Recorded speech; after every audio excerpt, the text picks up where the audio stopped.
Bonjour les gourmands, nous sommes aujourd'hui avec Jean-Yves Aumeau, chef et propriétaire de l'atelier gourmand de Jean-Yves, à Ténac, pas loin de Saintes. Nous sommes Bonjour dans sa... Fabrice. Bonjour. Nous sommes pas loin. Nous sommes dans sa cuisine ouverte dans sa salle de restaurant. D'ailleurs, un parti pris que tu as voulu novateur pour que les clients puissent te voir œuvrer dans ta cuisine. Tu vas nous présenter quoi comme recette? Alors je vais vous présenter donc une recette qui va mettre en valeur le beurre AOP Charentes-Poitou avec un petit filet de merlu cuit sur sa peau tranquillement avec un petit beurre aux algues. Parfait. Alors on a besoin de quels ingrédients? Donc nous avons besoin bien sûr du filet merlu que j'ai été chercher sur le port de la Cotinière, sur l'île d'Oléron. Nous avons ensuite donc pour la réduction du beurre d'algue un petit peu d'échalote, des algues déshydratées. Alors ce sont des algues qui proviennent de la Bretagne.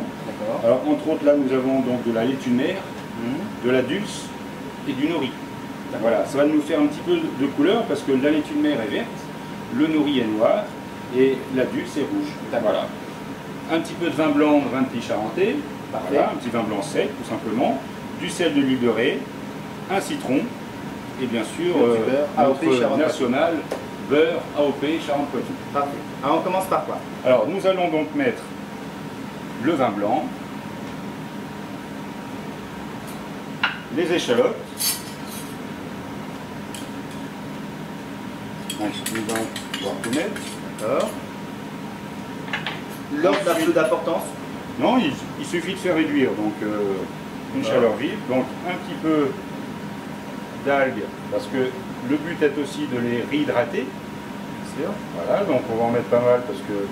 Ça prend en volume facilement? Un tout petit peu, mais donc pas énorme. Alors le sel, très peu, parce que l'algue est salée déjà, donc juste une petite pincée comme ça. Donc tu vas me couper le citron pour mettre un petit filet. Attends, avant de le couper, tu vas me le rouler, tu sais, pour extraire le maximum de jus. Le rouler? Voilà, tu le roules comme ça, voilà. Alors tu appuies avec tes petits muscles.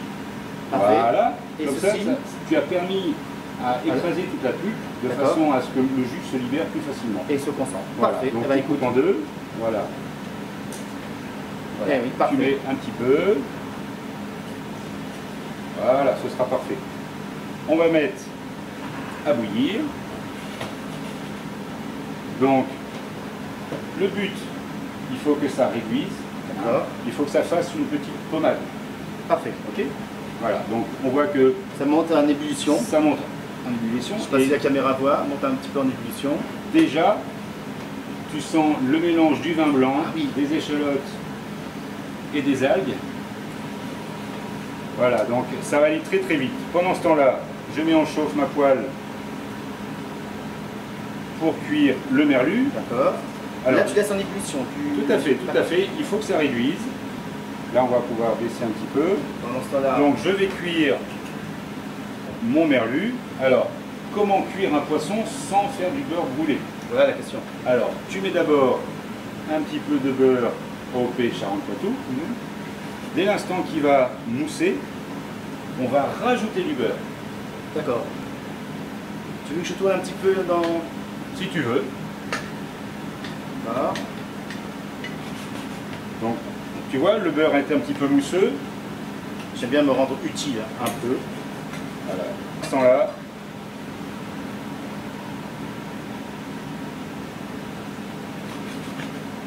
je rajoute du beurre. C'est la partie de coloration. Donc c'est la deuxième noisette de beurre quand tu incorpores le poisson. Tout à fait. Là, je vois que tu commences le côté cru et non le côté peau. Voilà, et je vais retourner ensuite. Là, je le fais juste saisir un tout petit peu. Voilà. Et voilà. Et dès cet instant-là, voilà. Voilà. Donc là, ça cuit tout doucement. Tu peux voir. Combien de temps à peu près en termes de minutes? Ça va cuire en 3 minutes. 3 minutes. Voilà. Ce qu'on peut faire aussi, c'est l'arroser comme ça. Voilà. On l'assaisonne un tout petit peu, avec bien sûr du sel de l'île de Ré, un petit peu de fleur de sel, voilà. Parfait. Voilà, donc c'est en pommade.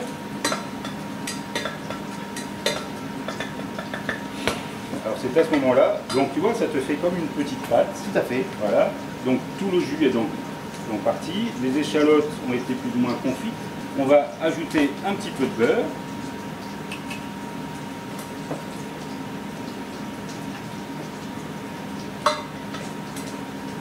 Voilà.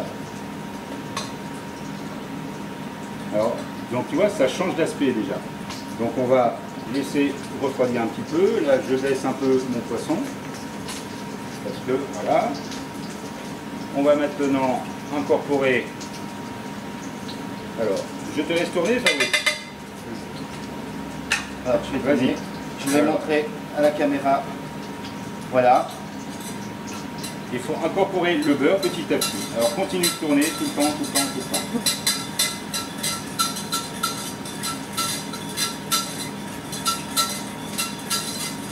Il n'y a pas besoin d'aller vite. Non, voilà, faut pas que le beurre fonde, faut qu'il se mette en pommade. D'accord.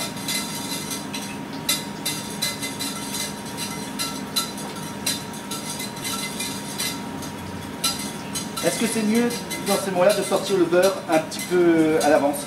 Non, faut qu'il soit bien fait justement. Là on n'a pas de chance, il fait 30 degrés dehors, nous sommes en plein mois de juillet, début juillet d'ailleurs. Voilà. De toute façon je suis avec un chef. Hein. Vous voyez, les habitudes d'un chef, ça commande. Ça accentue le parfum. Donc tu sais que le beurre est un exhausteur de goût. Donc le beurre, comme toute matière grasse, mais le beurre plus particulièrement, c'est un exhausteur de goût, ça fait ressortir tous les arômes et toutes les saveurs. Voilà. C'est pour ça que d'ici, l'odeur est démultipliée. Voilà. Alors nous allons, tu arrêtes, voilà. Tout est pareil. Donc on va presser, mettre un petit peu sur le fond. Voilà. Alors là, on prépare donc la recette du poisson au beurre d'algue. Tu l'accompagneras avec quel ingrédient? Qu'est-ce que l'on peut mettre avec un bon petit poisson au beurre d'algue? Des pommes de terre. Sur l'huile de Ré, nous avons des pommes de terre de l'huile de Ré. Voilà. Ce qui me paraît logique. Donc, le poisson, tu vois, voilà, il a une belle coloration. Un petit sopalin. On enlève l'excédent de cuisson. Et tu peux remarquer que le beurre n'a pas brûlé. Voilà. Et voici mes petits amis. Tu sais ce que l'on appelle la signature du chef? Je vais te faire plaisir. Oui. Tu le mets où tu veux. Ah, super. Et quel vin vas-tu lui conseiller? Alors, ben, le vin blanc, moi je serais tendance à mettre un petit chardonnay parce que le sauvignon donc risquerait d'être un petit peu trop sec parce qu'on en a déjà mis dans la sauce. Donc un petit chardonnay va t'apporter un petit peu de rondeur, un petit peu de fruits, un petit peu de...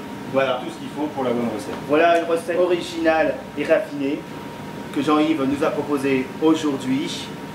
Une recette facile à réaliser et je vous dis à bientôt. Au revoir les internautes.